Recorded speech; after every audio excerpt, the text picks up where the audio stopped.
Hi, this is Matt from Theater and Stream, and this is a Minisode. As I discussed in our previous episode of the podcast, I've been watching Star Trek The Next Generation for the very first time this year, so this Minisode is going to be all about my thoughts after watching the first 4 seasons, why I decided to watch this show now, if I think it holds up well to modern television standards, all that stuff.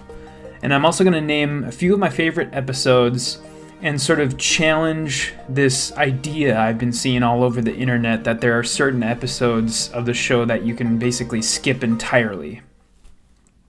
So why did I suddenly decide to watch this 30-year-old series with 178 episodes?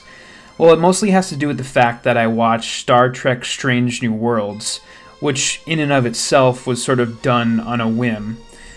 Because previous to that, my experience with the Star Trek universe could basically be summed up as this. As a kid, I used to basically fall asleep to reruns on Nick at Night, and that's pretty much it. I think to truthfully answer the question of why I waited so long, you kind of have to go back to this completely asinine idea that was sort of prevalent in the 90s, that you must either like Star Wars or Star Trek. And I'm sure the truth was that there was a lot of crossover between the fandoms, and there were people that liked both, but even back then, you were sort of forced to choose a side. And this idea was really ingrained in me as a child, but I think these sort of buried psychological notions have relaxed somewhat in recent years as we've seen the exploitative Disney era of Star Wars, and that universe has kind of gone on life support. I think you'd really be hard-pressed not to find people that at one time did identify as Star Wars fans who suddenly find themselves completely and unexpectedly apathetic and exhausted by that series' current output. But I mean, to be honest, it's probably also my age. Frankly, as a child, Star Trek looked really boring, and now as a 35-year-old man, I'm open to these more drier, less action-driven science fiction shows and movies. But, now to kind of come back to the future, as I mentioned earlier, this is my first Trek show, other than Strange New Worlds. And I think the only reason I picked up that show is because I had Paramount Plus, and it was more manageable. At the time, I think it only had the 1 season. And I also heard it was a good entry point into this Trek universe. And naturally, after watching that, I wanted more. And the consensus online seems to be that Strange New Worlds is basically the successor to TNG. So what do I think of TNG? Honestly, I'm really surprised at how well it holds up. The show, it really strikes a great balance between its serialized and episodic aspects. I can see why the show did so well in reruns, because, most of the episodes can be watched out of order, and you can still get a full, complete, satisfying story. It's not really something we see a lot in modernity. Modern episodic TV shows have mostly become like network TV boomer fodder, like NCIS or Blue Bloods or, shows like that. But at the same time, there is enough of this continuing arc throughout the show that does reward chronological viewing. The character development, it's done at such a natural and uncontrived pace. You hardly even think about it as such, as character development. Like, take for instance, Miles O'Brien. If I had only watched the show on a rerun basis, I could completely miss those O'Brien-centric episodes. I would essentially be like, oh yeah, that's the transporter guy.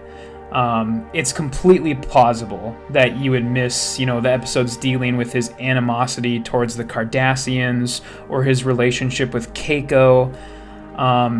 But it's not just these characters that are used sparingly well. It's also the friends and the enemies that they come into contact with. The Borg, Q, Worf's brother, Barclay, etc., etc.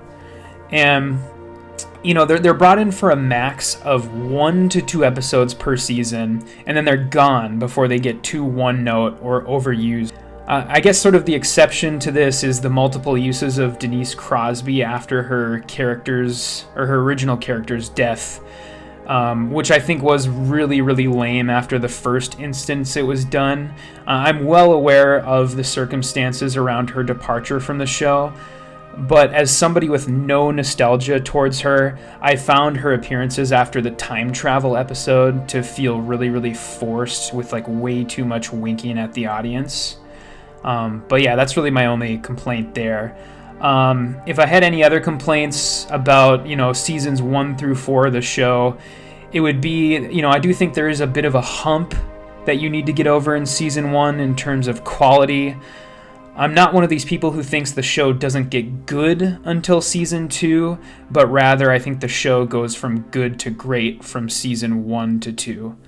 The problem with season 1, it's not just budgetary, but you can tell how many of the actors are still sort of feeling out their characters. This is probably best exemplified with Picard, where he's more standoffish, he's more by the book, and he's like completely rattled when in the presence of children for some reason.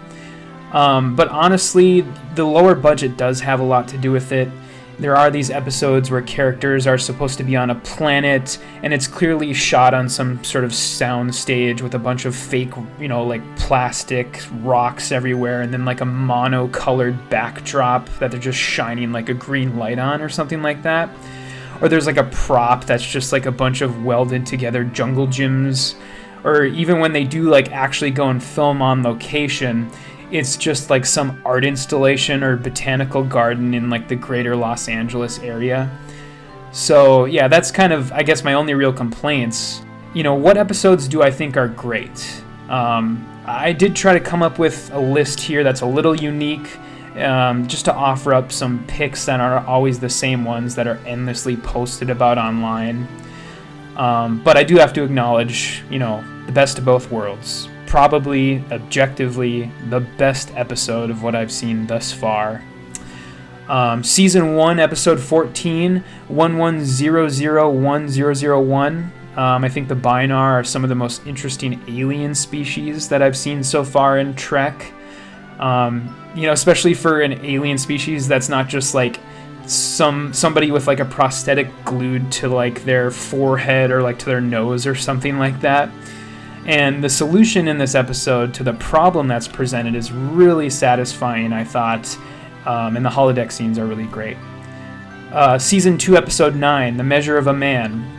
One of the best moral dilemma episodes of the show. There's very little spacefaring in this one. There's also some incredible insight into Picard's ethics. Season 2, Episode 13, Time Squared, and then Season 3, Episode 15, Yesterday's Enterprise. I've lumped these two together because they're probably the best time travel stories the show has to offer, so far anyways, in this show that has a very surprising amount of time travel episodes. Season 2, Episode 20, The Emissary. This is a really, really great Worf-centric episode. One of the most memorable guest spots in the show with Susie Plaxon, I believe, as Kalar. It's also got some interesting implications for some latter episodes. Season 3, Episode 20, Tin Man. This, to me, is one of the completely unsung episodes of the entire show that I've seen so far, in my opinion. It really, it falls under the category of coming across an alien that the Enterprise can't communicate with, that a lot of episodes seem to do. But this is also a great space-centric episode, as the Enterprise finds itself fending off Romulan warbirds. And this has another fantastic guest spot from, I believe it's Harry Gronier, as a Betazoid telepath who's sort of searching for his purpose in life. Season 3, Episode 21, Hollow Pursuits.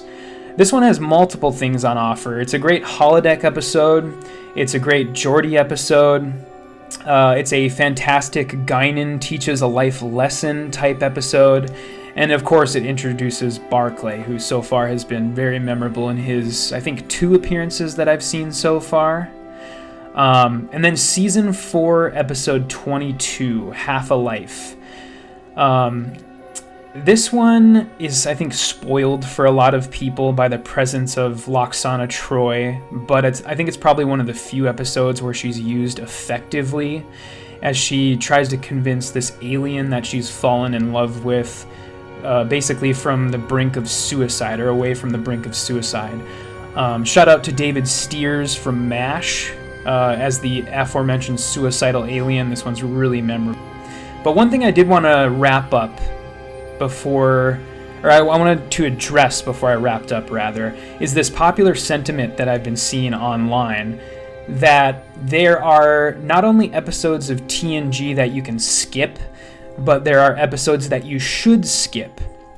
I've seen a lot of these lists online. They're normally geared towards first-time watchers of the show, such as myself, either because people don't have time to watch the entire series, or some episodes have aged badly, or some episodes don't advance the plot of the overarching story enough for some people.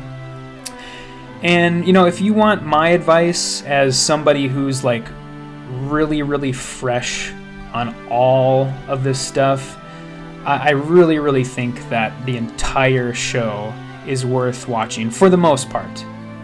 Now I say almost because I'm going to touch on it in a minute, but I think for the most part, no matter how shitty an episode is, they all have something to offer, whether that's, giving context for a character, or introducing a new alien race, or having a fantastic guest star, or even putting the episode into a real-life historical or political context. They all have something to offer. But there is one episode, however, that I would advise everybody to skip, regardless of if you were planning to or not. That is Season 4, Episode 10, The Loss. Fans will know this as the episode where Deanna Troi loses her empathic abilities. Beyond just being completely forgettable for the most part, I think this episode has devastating effects on the character of Deanna Troi, in the sense that it completely mischaracterizes her, it makes her really unlikable, and it really has her behaving like she's lost all reason. From what I've seen, she basically goes back to being herself after this episode, but I feel like now that this has happened, every time I see her, I just think, remember that time that you just went insanely like cuckoo bananas? And it's really hard for me to sort of break from that line of thinking. But anyways, that's going to be it for me this week. Really loving the show so far. If anything, it feels like a return to a more hopeful, soulful time. I still have like a lot of episodes to go.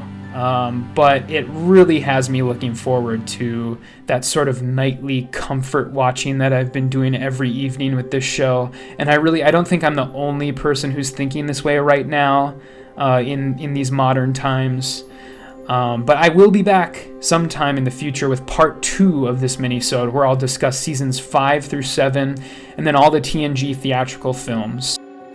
But other than that, next week, Chuck and I are going to be back with another podcast episode on Dune Part 2, wherein I will be representing the Dune agnostics and Chuck will be representing all the diehard fans of the books. This is not an episode you're going to want to miss. We're going all the way back to the topic we covered in our very, very first episode of our podcast, so you are not going to want to miss this one. But that's it for me today. Thanks.